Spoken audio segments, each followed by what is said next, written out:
Bi se opet sad dovezao na Bobana. Lično mi je negde, ja sam znao da će to biti tako,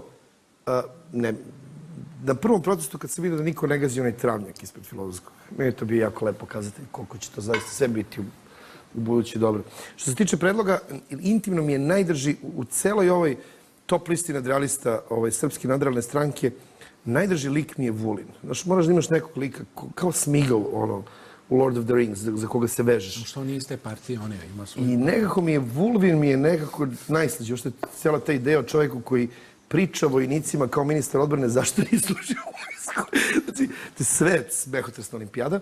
I naravno, fenomenalni Miodrag Sovilj koji postaje pitanje da li znate definiciju državnog udara, ali neću iz principa glasati ni za jedan, zato što ovako kad ih gledam, svi su mi se slili u jedan predlog. Sve je to ta ista loša šmira, očajna predstava Srpske nadrealne stranke i zato iz principa ne želim ošte da niti kao ni da razmišljam o ovim likovima koji će vrlo brzo otići u zaborav i u kanal iz koga su izašli i ovo što ne želim da glasam ni za jedan od ovih predloga.